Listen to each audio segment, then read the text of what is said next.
Le moment où j'arrive à une destination, je suis toujours super excitée.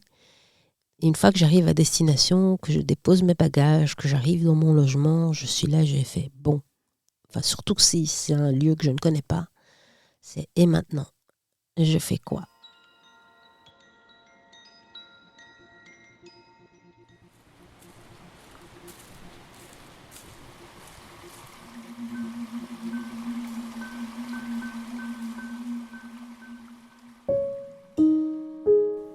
Bienvenue dans la saison 3 du podcast Intuitive. Je suis Céline Howell, copywriter sérieusement créative. Je suis convaincue que derrière chaque envie d'entreprendre, chaque idée, il y a une histoire à raconter, un univers à dévoiler. Ici, chaque épisode offre une nouvelle rencontre, un témoignage sur le rapport parfois ambigu que des créatrices de marques entretiennent avec leur créativité. Je t'invite à t'installer confortablement pour un moment calme, un voyage captivant dans les méandres de l'entrepreneuriat féminin. Intuitive. Elle rêvait d'être astronome, mais c'est finalement le journalisme et les relations internationales sur Terre que Mélissa a choisi d'étudier. Une rencontre amoureuse l'a ensuite emmenée aux États-Unis, où elle a vécu 4 ans en travaillant comme traductrice et interprète. Les mots, elle maîtrise. Le voyage, c'est devenu un style de vie. Ce n'est donc pas un hasard si la globe-trotteuse s'éclate aussi aujourd'hui dans la rédaction de guides touristiques comme le Lonely Planet et le Petit Futé. Mais c'est à travers son podcast que Mel trouve toute la liberté d'exprimer sa créativité. Sur ce média, elle offre de véritables immersions sonores dont elle a le secret. Mais revenons d'abord à Mel Loves Travels, ce blog qu'elle consacre au voyage solo au féminin. Alors, Mel Loves Travels existe depuis 2010. C'est aussi un blog qui, au départ, était plus dédié aux femmes qui voyagent en solo. Ce qui est très important pour moi parce que j'ai beaucoup voyagé en solo. Enfin, je continue de voyager en solo. J'adore ça. Franchement, pour moi, c'est la meilleure façon de voyager. Parce qu'il n'y a aucune contrainte sauf nos propres envies. Donc ça, c'est génial, quoi. Et j'avais envie de donner aux femmes, d'essayer de leur donner envie de partir seules, d'oser le faire, parce qu'il y a pas mal de freins encore, malgré tout.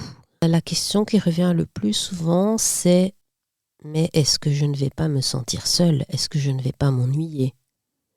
On s'ennuie très rarement, en fait. Et moi, je suis pas quelqu'un qui suis super extraverti. Donc, en fait, évidemment, plein de voyageurs vous disent « Ouais, quand on voyage solo, on rencontre plein de gens. » C'est pas spécialement mon cas. C'est le cas pour beaucoup d'autres personnes. Pas spécialement pour moi. Je rencontre aussi des gens, mais c'est un peu moins fréquent. Pendant la journée, en fait, on découvre. On est tellement occupé, on voit pas le temps passer. Le moment, peut-être, où on se sent un peu plus seul, où là, ça peut peut-être toucher certaines personnes, c'est à la fin de la journée, quand on décide, il est temps d'aller manger. On va au resto. Moi, j'ai aucun problème à aller au resto seul. Je sais que pour beaucoup de personnes, et notamment des femmes, aller manger seule, c'est quelquefois compliqué. Probablement la peur du jugement aussi.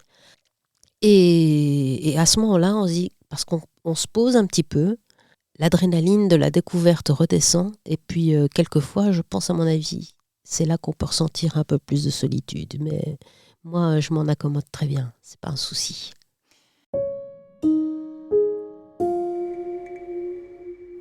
Intuitive. Est-ce que, d'après toi, le regard sur les femmes seules qui voyagent a changé, a évolué ces dernières années? Il y en a de plus en plus. Il y en a de plus en plus qui voyagent seuls. Et je suis partie en tour du monde pendant plusieurs mois. Et je ne sais pas, peut-être parce que je faisais plus attention à elles, mais je trouvais qu'il y avait beaucoup plus de femmes qui voyageaient seules que d'hommes. Donc et notamment des femmes plus âgées.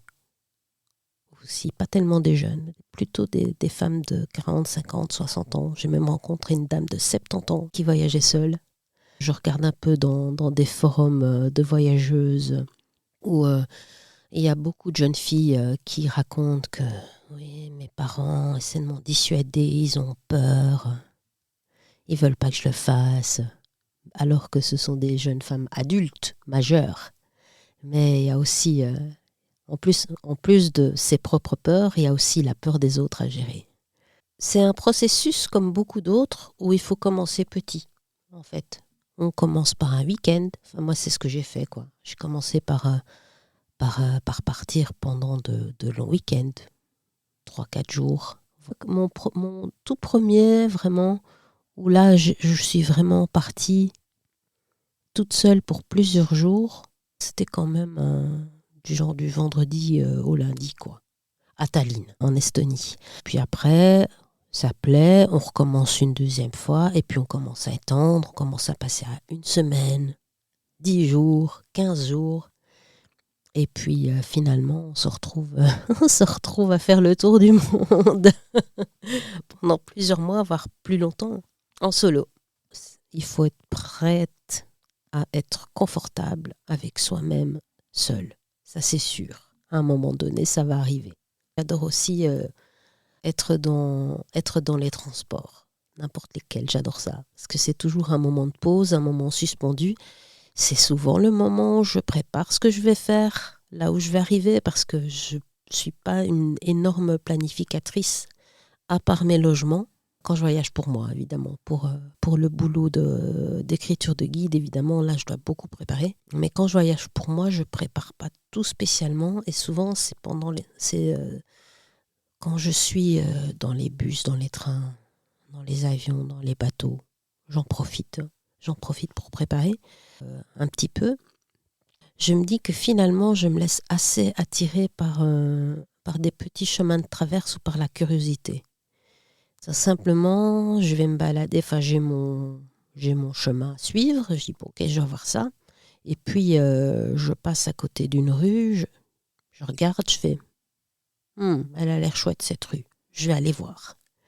Et puis je vais me balader, je regarde, je commence à prendre des chemins détournés, je découvre d'autres choses, je regarde, je me mets le nez en l'air, je vois par exemple des jolis bâtiments, etc. Et puis finalement, je regarde ma montre, je fais en général, je ne finis jamais ce que j'ai prévu de faire. Après tout, lorsqu'on voyage, je pense qu'on est plus ouvert justement à l'inconnu, à ce qui peut survenir comme ça, sans qu'on s'y attende. Et justement, c'est le moment de saisir peut-être ces petites suggestions qu'une nouvelle destination nous met devant nous sans qu'on s'en rende spécialement compte. Parce que sinon, quand est-ce qu'on va le faire, quoi?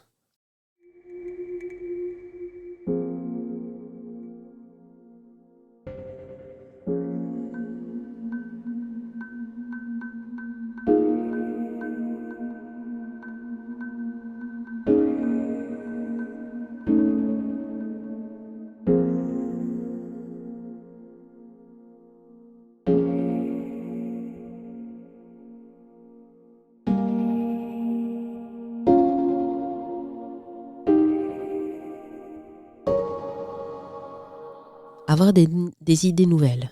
Pour moi, c'est ça la créativité. Et pouvoir aussi les concrétiser sous une forme ou sous une autre. Alors, étrangement, j'ai jamais été très certaine d'être une personne créative, même si j'écris beaucoup de textes. Dans le métier de rédactrice, peut-être que je ne pense pas spécialement être créative, mais plutôt, je dirais, dans le podcast, par contre. Peut-être parce que c'est un côté aussi, le podcast, qui a un côté où on met vraiment les mains dans le cambouis. Ça fait un peu plus artisanal comme ça. Et là-dessus, par contre, je me sens plus créative. Il faut enregistrer les bons sons, il faut monter son podcast, il faut trouver la musique qui va avec. Et là-dessus, par contre, je sens vraiment mon cerveau qui turbine.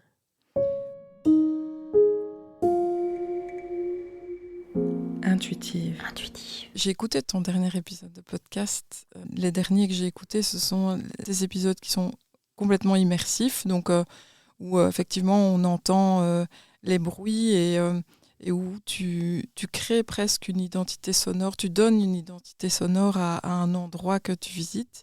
Et effectivement, je trouve ça extrêmement créatif. Je trouve que là, vraiment, tu as créé quelque chose d'assez unique. Et quelles sont tes sources d'inspiration, justement, pour créer ça ? Il y a des villes comme ça, des endroits qui ont une identité sonore forte. Donc, j'ai commencé avec Chicago. Chicago, il y a plein de sons. Enfin, déjà, le premier son, c'est celui du métro, le L. Enfin, le bruit très caractéristique des roues qui roulent sur ce rail. C'est très bruyant, mais en même temps, enfin, c'est super caractéristique. Il y a le bruit du lac Michigan, il y a le bruit de la foule qui passe dans les rues, dans le centre de Chicago. C'est vraiment quelque chose, une identité sonore forte. En Laponie, c'est le côté glacé. Vraiment, en tout cas, du moins en Laponie en hiver, là on entend, c'est soit la glace qui craque, soit la neige qui craque. Au stand, évidemment, c'est la mer. Le son arrive à susciter des images qui peuvent être très fortes, quoi. Je ne sais pas pourquoi.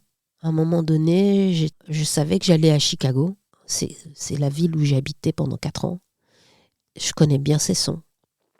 Et je me suis dit, j'aimerais bien faire une immersion sonore à Chicago parce que c'est une ville qui peut susciter, enfin dont les sons peuvent susciter ces images. Ce qui est plus compliqué, c'est pour avoir la qualité du son.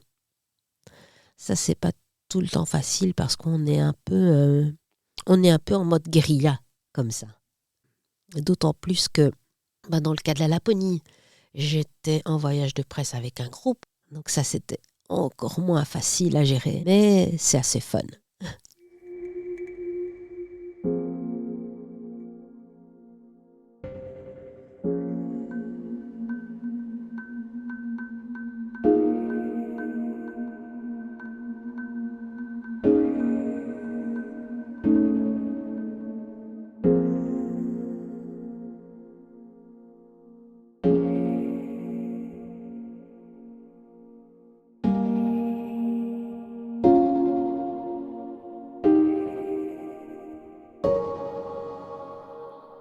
Dans le blog voyage, vous êtes quand même assez nombreuses et nombreux.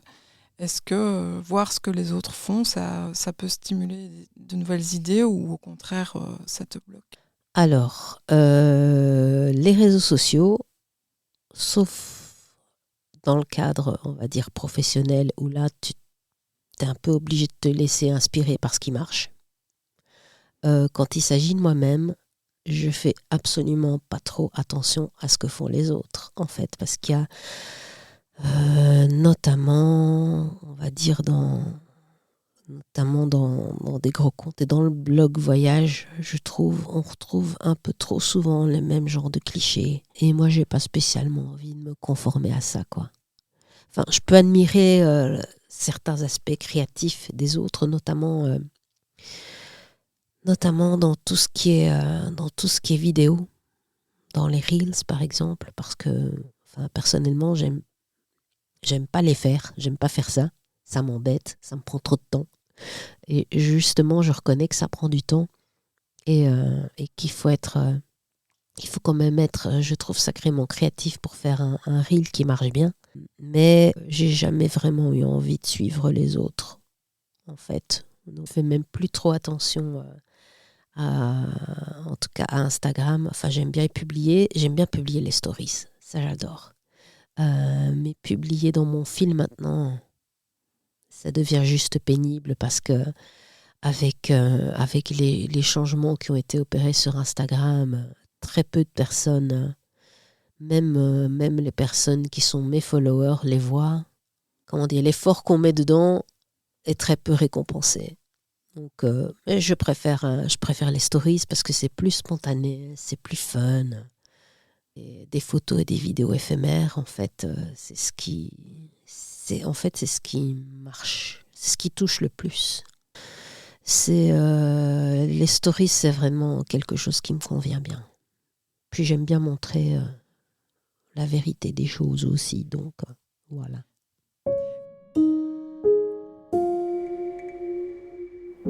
intuitive. Intuitive. Comment tu vois l'avenir du blog voyage et du podcast voyage? C'est toujours été, ça fait, je pense, 10 ans qu'on dit que le blog voyage, c'est fini. Et pourtant,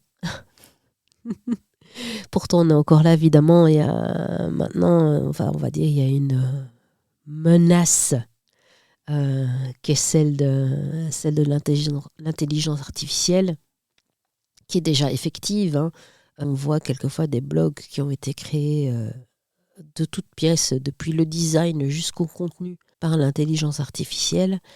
Si c'est bien fait, ils arrivent à se trouver en haut des classements Google, qui en plus maintenant a tendance à juste faire un petit résumé comme ça.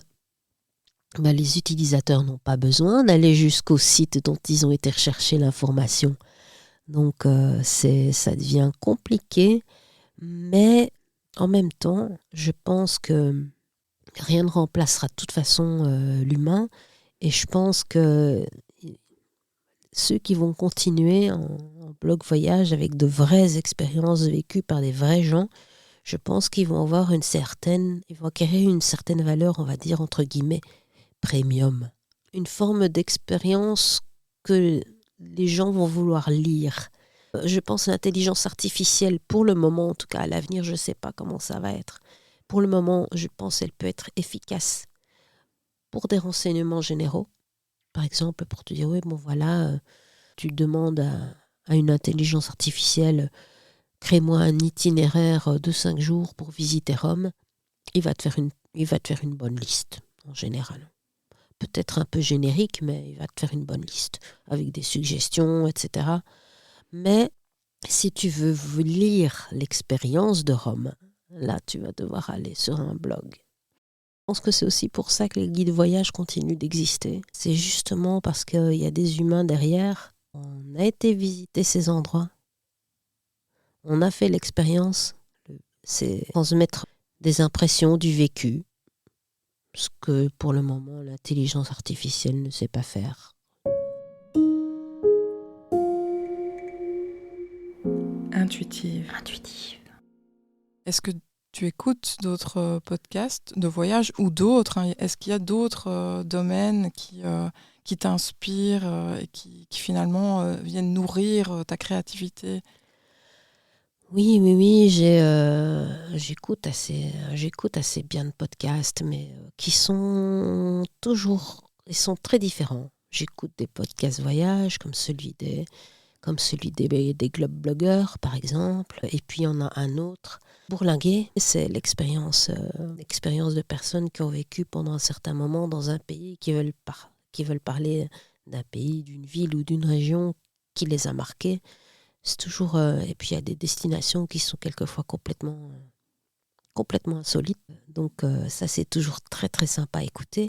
Mais j'écoute aussi, comme je suis blogueuse et donc que je dois gérer mes réseaux sociaux, et que pendant aussi plusieurs années j'étais community manager, je tiens à me tenir au courant de tout ça. Donc j'écoute des podcasts genre le Super Daily pour me tenir au courant de toutes les tendances réseaux sociaux. J'écoute aussi beaucoup de podcasts qui traitent de politique, d'histoire.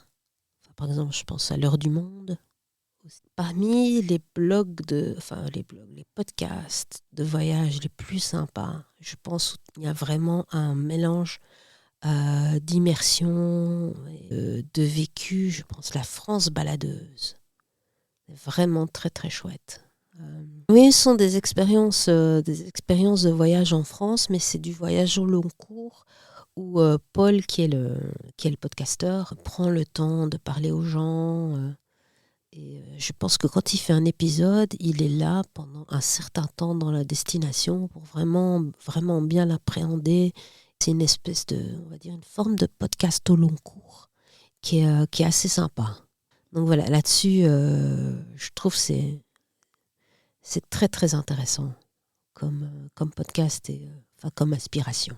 Est-ce que tu lis des livres de voyage ou d'exploration? Je ne sais pas comment on peut appeler ce type de littérature? Oui, alors, pas des masses en fait, mais là pour le moment, je suis en train de lire un livre en anglais, étonnamment, sur la fameuse exploration à bord de la Belgica. Donc le bateau qui était mené par c'est Adrien de Gerlache et qui fut le premier navire à passer l'hiver en Antarctique. Parce qu'ils se sont retrouvés coincés dans les glaces, ils ont dû passer un an, enfin c'était pas prévu. Donc c'était pas prévu, les pauvres se sont retrouvés là et ont dû survivre. Donc c'était encore sous le règne de Léopold II. Je viens tout juste de le commencer. Là, Adrien, avec son équipage, est en train de quitter Anvers. Et ça va être épique.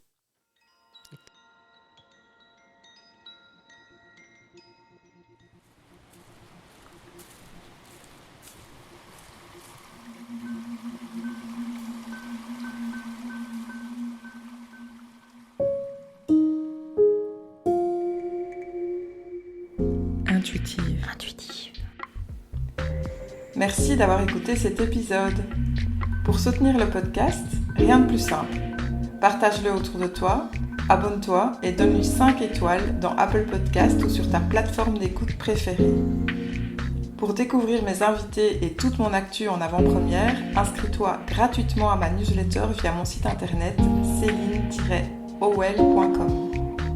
Pour terminer, j'aimerais remercier chaleureusement la musicienne Anne-Sophie Marquand pour la réalisation de la bande-son de ce podcast.